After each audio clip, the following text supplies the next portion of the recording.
All righty, Aphrodite, we are back live at the studios, coming to you live from 101.5 FM WLCB, Slade's Corner, Wisconsin. This is your Insurance Corner. All right, Tin Man, you can settle down. You're done for the night. Good night. All right, welcome back, everybody. It's been a challenging. Oh, we got a special guest coming in. Let me see if I can make this work. Hold on a minute. Where's my buttons here? Did he not come in?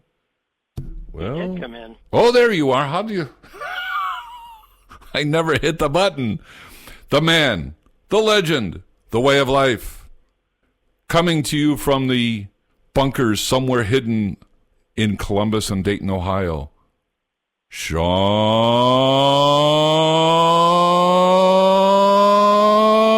Hauser. Hey, Bill. How you doing tonight? I'm good, Sean. How are you? Doing good. Just trying out my Barry White voice. How does it sound? Much unlike Barry White. Yeah. Maybe Terry White. Terry White. Whoever that is. Yes.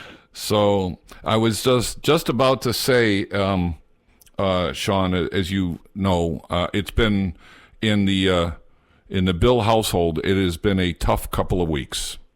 We lost our brother-in-law on January 12th suddenly, and then a week and a half later, my wife's aunt, who she was very close with, died from cancer. Now that was kind of expected, but not when they were put in hospice about 3 days before she passed, and we thought maybe a month or 2 or 3 months, but 3 days after she was put in hospice at home, she passed away. So it's been a tough couple of weeks.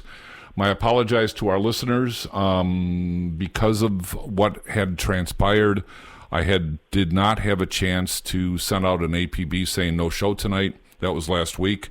So for what it's worth, it was the first time that I didn't send out a signal, Sean, because I was just trying to get out of here. We had to go to Springfield for the funeral. So it was a challenge. But well, we're back. Yes, we are back, and you know the curious thing about that is this is kind of what I do. I played the defense in the place that I am at in the industry that I work in. I'm your defense. I'm your life insurance. I'm your disability insurance. I'm your medical insurance. I'm your long-term care insurance. I'm your guaranteed income for life guy. I'm playing your defense. I'm making sure that if things go bad, you're taken care of. If we've got things covered. If you don't want to do things, that's okay. Not every product is right for everyone. But this is what we do. And so, you know, it in a weird kind of way, Sean, I don't know how to say this. I don't want to make it morbid, but it's not exciting for sure, but it's kind of a I'm looking at this in such a way that it validates what I do for my clients. You know, I was just with my sister yesterday filling out some paperwork for her to get the death benefit that we did a couple of decades ago. And I got the paperwork done in 10 minutes, and she said, "Oh, that was easy." I said, "That's why I'm here. If you had to fill this out, you would know what you'd be doing. It would take you an hour to figure this out, plus me on the phone." So 10 minutes, 20 minutes, it was all done. It's what we do. And so it kind of validated, it didn't give me energy necessarily, but it certainly gave me pause to think about, in the context of what I do, what are you doing? Are you helping your clients, or are you just sitting on your thumbs kind of thing? So, and as I said to somebody, and I'm quoting our pastor from our church, we all don't have a permanent place on this earth, right? We're just renting the space for a while. And I know you've lost loved ones. I think was it your dad who just passed away, or your mom that just passed away a few years ago? Yeah, in the last 5 years, both of them. Yeah. And it sucks, right? Yep.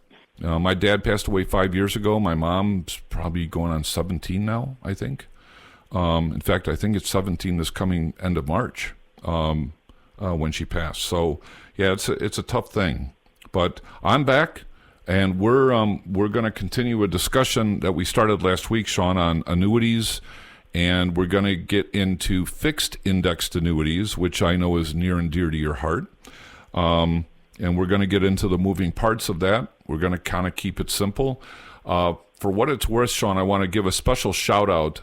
I've got my cousin's son. I kind of call him my nephew. He calls me Uncle Billy. I'm going to give a shout out to my nephew out there, whose name is William. That's as much as I'll give you. And he's listening because he wants to learn about insurance, finance, investments, and he's only 18, Sean. I'm sitting there going, wow, cool. I wish I had a mentor like that when I was 18 years old. I'd be in a way better place than I am now. So, I don't know about you. Did you have a mentor back then when you were 18? Yeah, but not in the career field I wanted to go into, or never did. Well, pick it up on myself. He doesn't know what he wants to do, but he definitely loves math and finance and investing and those kind of things. And the fact that he's at 18 and he's looking at this now, he is so far ahead of his contemporaries. It's not even funny, in my humble opinion. So, anyways, how was your week, Sean? Everything's good. Can't complain. Yeah, that's good. Well, nobody would listen, right? Probably not. Maybe Kelly would, but who knows? Begrudgingly. Yeah, yeah. I feel you on that one. Sally would say something like, "What's your problem?" And a few other superlatives. So, anyway, Super Bowl's coming up, Sean. So, who's your pick? Eagles or Chiefs? Probably the Chiefs. You think? Probably the Chiefs. Yep. Yeah. I'm. You know what? I don't have any skin in this game. I'm not betting on the game for sure, so I'm going to be able to enjoy it. I'm afraid that if I put money on it, I couldn't enjoy the game because I'd be questioning every stinking call that was out there. So I think I'm just going to sit back and enjoy it, let other people win or lose their money. I'm not quite sure, for me, if Barkley, is that his name, Saquon Barkley on the Eagles?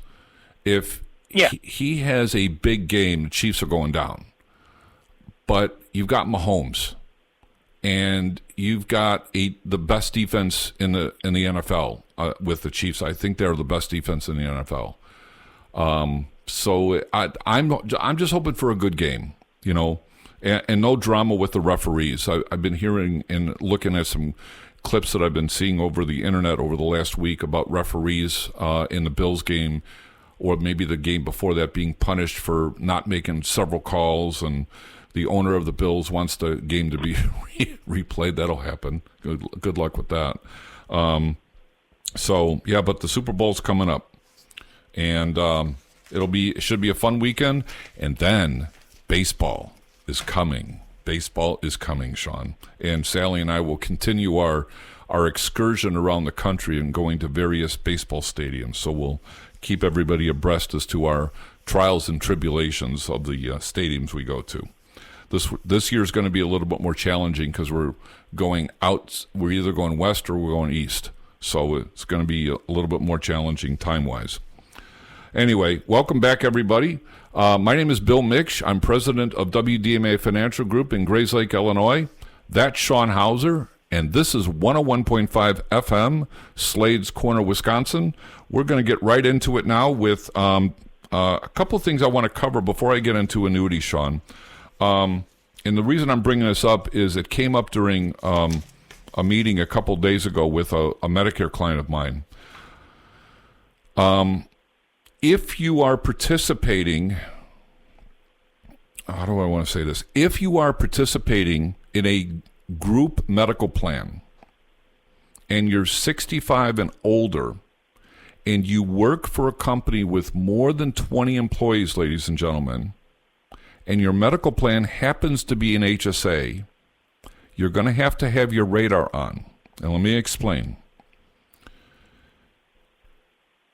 By rule, if you go on to Medicare or take Social Security, and when I say go on to Medicare, I'm saying Part A and or Part B. Oftentimes the government automatically issues your Part A even if you're not remotely wanting Medicare at all because you work for a company that has more than 20 employees.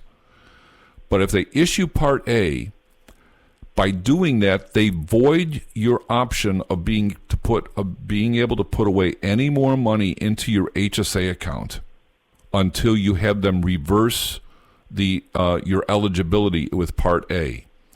If you take Social Security while you're heading on to Medicare at 65, you have voided your option of putting any more money away into an HSA account. Period. Full stop. I'm not going to get into the reasons for it because the reasons go back to literally, Sean, 1983 as to why this rule exists. On the other hand, if you are having your radar on and you get a hold of Social Security and say, don't enroll me for Part A, couple things you should know. One, there is no penalty. I can't underscore this enough.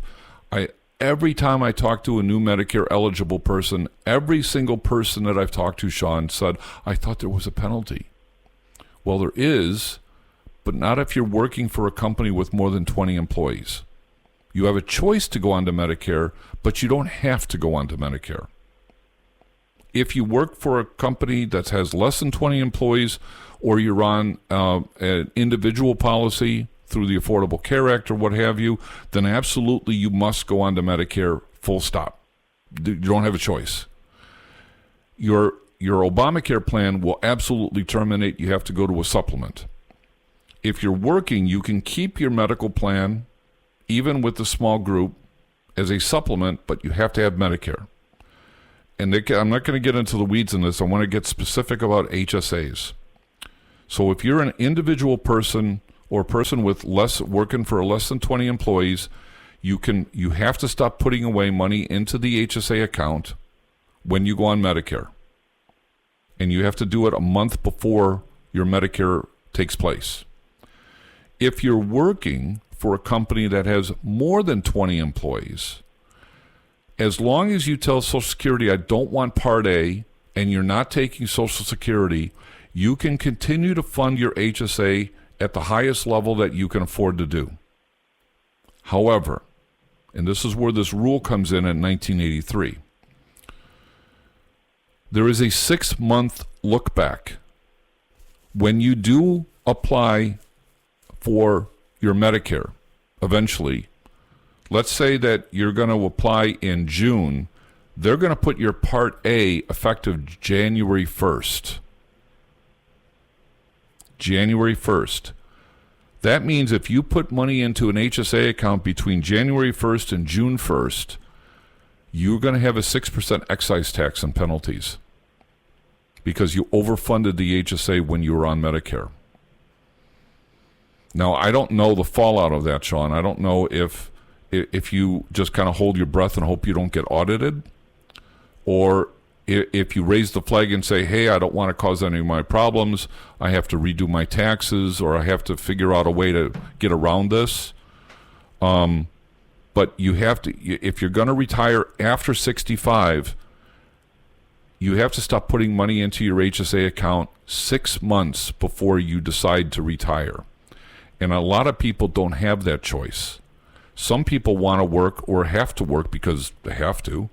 And if they're terminated and their employer was putting in money into the HSA account, that creates an additional problem. Sean, you work for a big company, right? I do. Do they fund part of your HSA account? Yeah, they do. Okay. If you donate a certain amount of money, they throw in for pay period. So in your situation, if you said, Bill, I'm going to retire at 68 years old, and everybody's on the food chain that you're fine, and in a year before that, they decided they're going to go in a different direction and they're going to terminate your contract with you. This is something that you need to pay attention to. And if they do it before you wanted to, you've got now a problem because you put money into the account prematurely. And it wasn't your fault. You had no idea that this rule was out there. This is one of the easiest rules that can be fixed. And for the life of me, I don't understand why Congress doesn't deal with this. But right now, until that rule gets fixed, you got to pay attention to it. Now, Sean, you're not even close to retirement, so you don't have to worry about that. Hopefully, between now and the time you get there, they'll have fixed this rule, hopefully. The other thing you should know, and this is specific to HSA accounts, you can put a maximum contribution of $4,300 as an individual, and $8,550 if you've got yourself and one more dependent on your plan, like you and Kelly are on the plan, so you can put away $8,550. Sean, when you turn 55, you can actually put away an extra $1,000 into that. So you can put away up to $9,500, at least under current rules, $9,550. So a lot of people can do that. A lot of people can't. But if that's the only plan that you're offered through your employer, it is what it is. So just wanted to draw that out there, Sean, because I'm not kidding when I tell you every single client that I sit down with that gets into that Medicare question or I'm going to retire, it's one of the 13 questions I ask them because they're going to get blindsided by this rule. Any thoughts? No, it's funny because I'm sitting here thinking, have I ever heard of this? And no, I haven't until you just said it. So it's good that you're going over it with them because I bet you a lot of people don't know or think that it doesn't apply. Sean, we found out the hard way. We had a client that was terminated. He was working for a very large computer company, and he was terminated. He wasn't going to retire, and he had to redo his taxes in 2023 and then had to somehow finagle with his accountant to get rid of the money in 2024. So we found out the hard way. And then I started digging into this. I'm like, oh my gosh, nobody's talking about this. Nobody. So we're on top of it here at WLCB at Your Insurance Corner. So I can promise you one thing, folks. We don't miss anything. We have our ear hermetically sealed to the floor. We know what's going on, and when we get blindsided, we know where to find the answers. Down the road, we're going to do a show on FMLA, Sean. That is a whole train wreck of an operation, and I can't tell you how many corporate clients are probably failing miserably in managing the FMLA because they just don't know what they're doing, and it's not their fault. It's not their fault. And a full disclosure, if I have a weak link in my food chain, that's it. The FMLA piece. It doesn't come up very often, so we're trying to get ourselves up to speed, finding out who can administer these things. So it'll be coming down the pike in a short run. In the next few months, we're going to talk about that because it's a real thing. And if employers don't manage FMLA correctly, the penalties are massive. And certainly lawsuits can come out of it as well. So that being said, let's get on with the annuities. 2 weeks ago, we presented the difference between what is called a Myga or a multi-year guarantee contract or a multi-year guarantee annuity, Myga, versus a fixed annuity. I just want to define these two to put some perspective on it because the remainder of the show is going to be talking about fixed indexed annuities, which are, in my view, significantly different in their moving parts and how you can and how they are dealt with. The first thing I want to mention is, and this is not to besmirch the substandard carriers, but at least in my world, quality of company matters. And Sean, if you were to guess, because you've got a financial background, if you had a choice between an A+ company and a B+ company, what would be the reason you would go with the A versus the B? Security. Mm-hmm. The only reason I'd choose the B carrier is they'd have to offer me something to offset that risk, Right. i.e., better return. Right. And how big of a return difference do you think that has to be so that they can get your money? I'm not sure I know how to calculate that. Yeah. But that would be something I'd put my time into before I agreed to go with them. Yeah. There are a few companies out there, I'm not going to mention who, that are B companies. Here's the other thing about quality of company, and I can guarantee you, Sean, a lot of brokers either don't care or aren't paying attention to this. Their errors and omissions insurance may not cover them if that B-rated carrier goes belly up or goes into receivership. So as an agent, my job is to not only look at the differences in the contracts, but the differences in the quality of the companies. How big are they? How many assets do they have under management?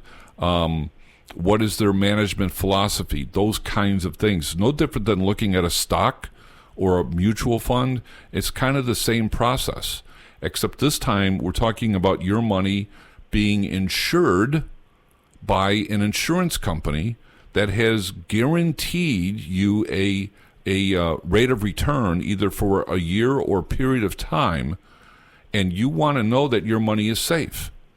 And we talk about safe money all the time. Annuities are for your money that you don't want to lose. It's not complicated. We're not talking about liquid assets. Money that you want to keep liquid, folks, keep liquid.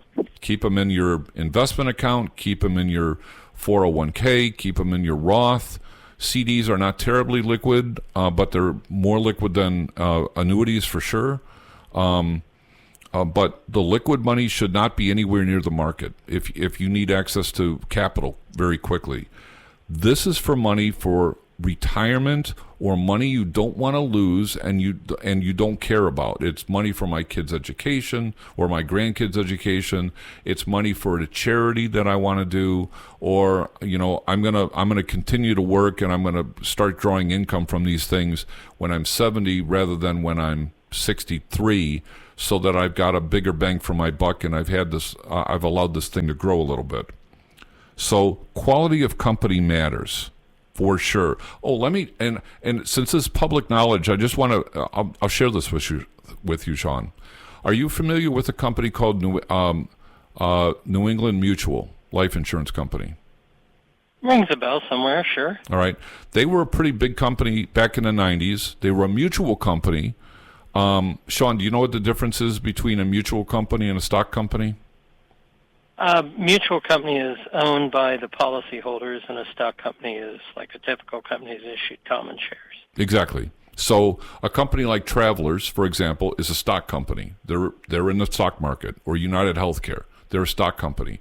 A company like Guardian or Blue Cross or Northwestern Mutual, for example, are mutual companies. They're owned by their policyholders. So in this case, New England was a mutual company.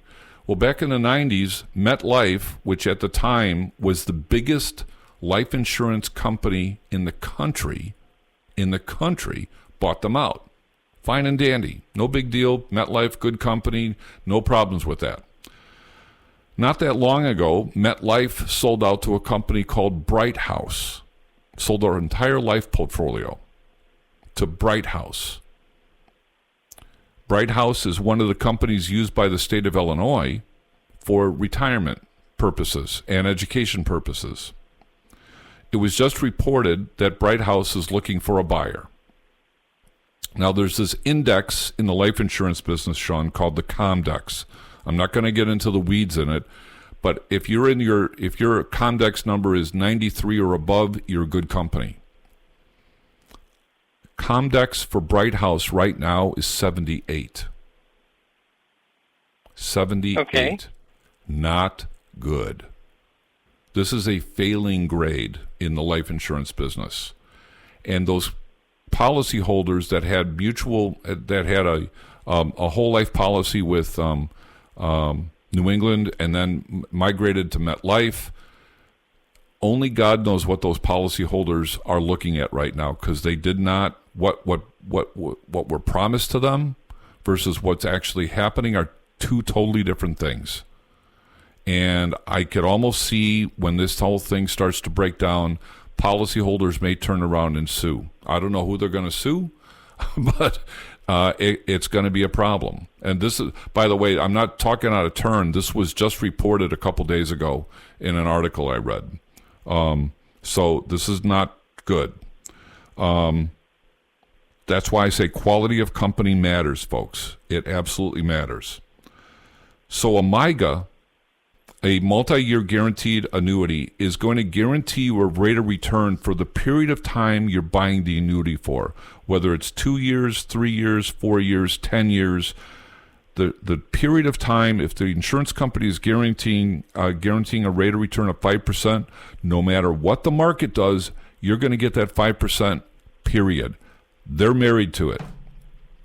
A fixed annuity, generally speaking, is guaranteeing that rate of return 1 year at a time. So if you're in a high interest market and you bought a Myga, you're probably buying a Myga because you like the interest rates. If the interest rates start to go down, you're in hog heaven, because you're locked into that rate for a period of time.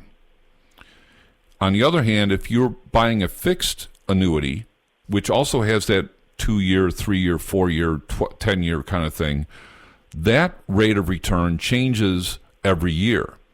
So if you are in a high interest environment and you bought a fixed annuity because of whatever the reasons you bought it for, and the interest rates start to come down, maybe you bought in at 8% and the next year you're getting 6%. And the next year after that, you're getting 5%. And you're going, oh, no, that's not what I wanted. And the dilemma that you've got now is, in an annuity, this is the bad part, folks, so you got to have your eyes wide open. Unlike a CD where it's basically year in and year out, you bought a 2-year, 3-year, 4-year, 5-year, 10-year annuity, there are surrender charges to get out. And those surrender charges can be significant. So in a low interest environment, probably better off buying a fixed annuity, betting on the come that the interest rates year over year are going to go higher. On the other hand, if you're a high interest environment, you're probably better off buying a Myga in lieu of a fixed annuity, because if you're in a high interest environment, you and I both know, Sean, the government's going to do everything in their power to drive interest rates down. It's not going to happen overnight, but you don't want to be holding the bag with an account that is going to be subject to a decreasing interest rate, and now your portfolio is being harmed because you bought the wrong kind of product. So the buyer needs to be aware of how these things work. Surrender charges mean things. Taxes is a big deal here, and annuities, unlike CDs, annuities are tax deferred. Doesn't matter what kind, all annuities grow tax deferred, whether they're IRAs, Roth IRAs, non-qualified money, which is less investment money. All your growth is tax deferred. If you have an annuity and it's a rollover from an IRA, and you did that because you want a guaranteed income for life, we're going to get to that in a second. All that money coming out is going to be taxable. If you do a Roth IRA, all that money coming out the door is going to be tax free. If you're doing non-qualified money, which means it's just investment money, you're going to be taxed subject to the growth. So if you put in $100,000 and now at the end of the year it's worth $110,000 and you pull out $10,000, 10% of that money is taxable and the rest is tax-free. It's called last in, first out. That's the accounting methodology that the annuities and the government uses to tax annuities. A couple more things on this. Or do I have time? I got to go to break, Sean. 6:30. All right, Sean, any questions?